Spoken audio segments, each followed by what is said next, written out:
Hello everyone, this is Madan. How are you all doing? In this video, we will explore the history of Manipur violence.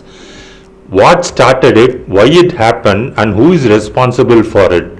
Let us also discuss about solutions to the problem. All the content in this video are backed up with evidence from reliable sources. The violence in Manipur can be broadly categorized into three types.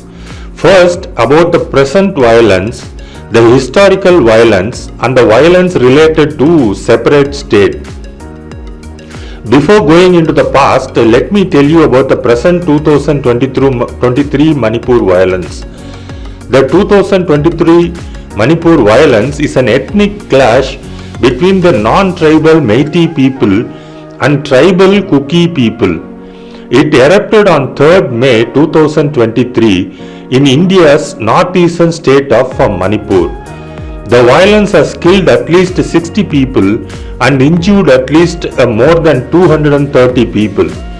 It began during the Tribal Solidarity March called by the All Tribal Student Union of Manipur to protest the granting of reservations to the majority Meitei community. The current violence in Manipur is a result of political and ethnic tension that have been simmering in the state for decades. In recent years, there has been a rise in violence, particularly between the Meiteis and the Kukis. The immediate provocation for the present violence was the demand to grant ST status, that is scheduled tribe status, to the Meiteis. The Meiteis are the majority ethnic group in Manipur. They have been demanding ST status for many years. The scheduled tribe status would provide them with a number of benefits, including reservations in education and government jobs. The Kukis are a tribal group that is also indigenous to Manipur. They have been opposed to the granting of ST status to the Meiteis. They fear that it would lead to them being marginalized. The immediate reason for this violence, however, is a Manipur High Court order directing the state government to recommend to the Union Tribal Affairs Ministry by May 29th an ST tag for the community. The petitioners have argued that this community had once enjoyed the ST tag prior to merger of Manipur with the Indian Union and have sought the restoration of it. A brief look at the formation of Manipur. The British colonial rule in India began in the 19th century and Manipur was annexed by the British in 1891. The colonial period saw the introduction of new administrative structures and economic policies that disrupted the traditional way of life in Manipur and led to social and economic inequalities. After India gained independence from British rule in 1947, Manipur became a part of the Indian Union.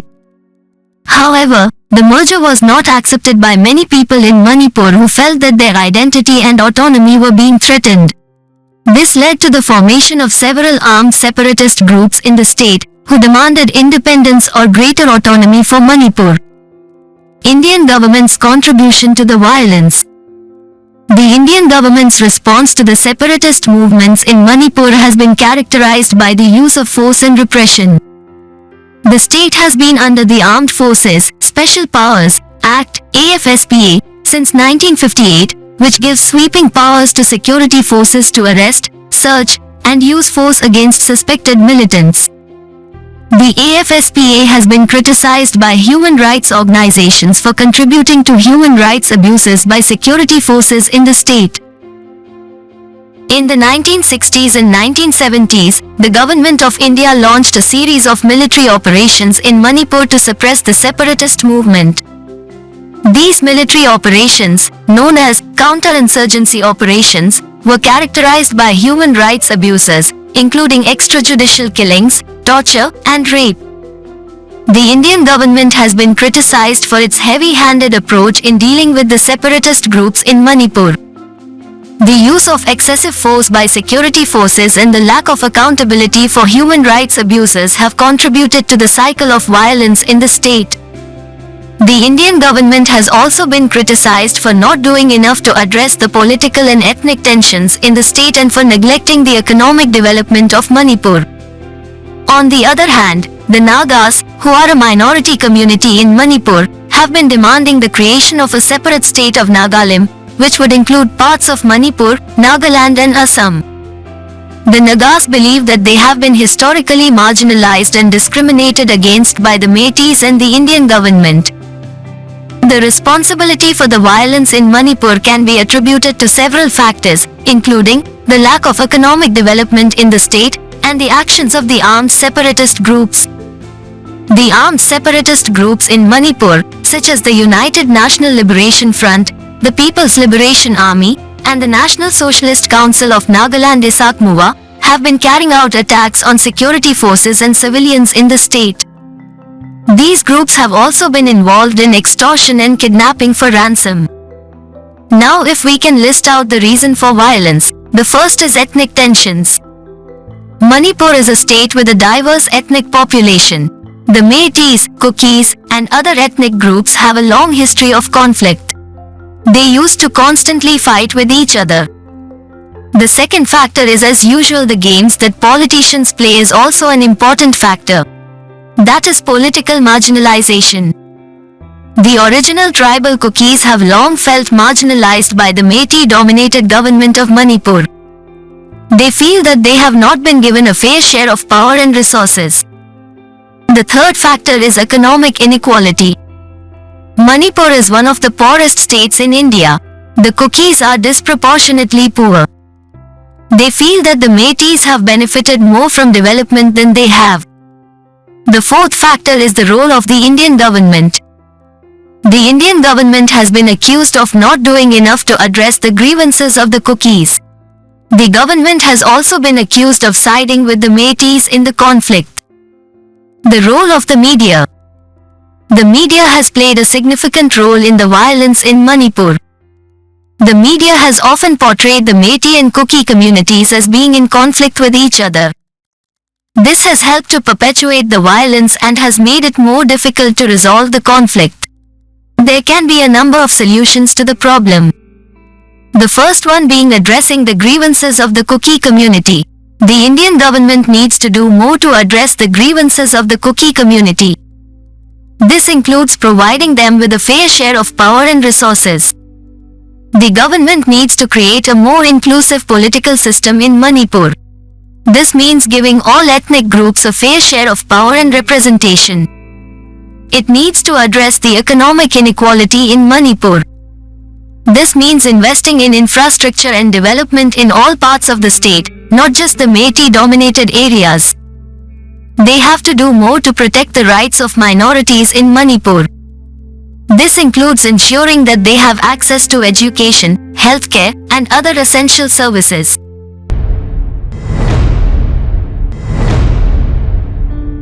Promoting peace and tolerance. The media needs to play a more positive role in promoting peace and tolerance between the Meitei and creating a sense of shared identity. The Meitei and the Kuki communities need to find ways to create a sense of shared identity. This could be done through education, sports, or cultural activities. Another important factor is building trust. The Meitei and Kuki communities need to build trust between each other. This could be done through dialogue, mediation, or other form of conflict resolution. The Meitei and Kuki communities need to reconcile with each other. This could be done through truth and reconciliation commissions or other forms of transitional justice. In recent years, there have been efforts to find a peaceful solution to the conflict in Manipur. The Indian government has been engaged in peace talks with armed separatist group in the state. In 2015, the Indian government signed a peace accord with NSCN-IM. It is one of the militant organization. Now, this is seen as a major step towards resolving the conflict in Northeast India. However, there are still several armed separatist groups in Manipur that have not signed any peace agreements with the Indian government. So in conclusion, the violence in Manipur is a complex issue that has its roots in historical and political factors. The failure of the Indian government to address the political and ethnic tensions in the state and the actions of the armed separatist group have contributed to the cycle of violence in Manipur. It is essential that the Indian government takes a more inclusive and sustainable approach towards resolving the conflict in Manipur. This should involve addressing the economic development of the state, addressing the political demands of different ethnic groups, and finding a peaceful solution to the conflict through dialogue and negotiations. The state's diverse population and demands of the armed separatist groups have contributed to the conflict in state. The use of force and repression by the Indian government has also contributed to the violence in Manipur. While there have been efforts to find a peaceful solution to the conflict in the state, there are still several armed separatist groups that continue to engage in violent activities. Civil society organizations in Manipur are working towards promoting dialogue and reconciliation among different communities in the state and promoting human rights. Before ending this video, I want to share my heartfelt opinion. India is always looked upon and defined as North India and South India.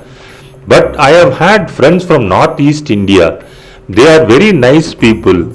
I have heard so many times from them that they are not looked as Indians. They are always shamed and humiliated by calling names like Chinks, that is Chinese. Many of them are as patriotic as rest of India. If you come across Northeast Indians, please make them proud. Consider them as proud Indians. Thanks for watching the video till the end. Please comment and subscribe to the videos. More importantly, share the videos widely. Thanks once again. Take care. Bye bye.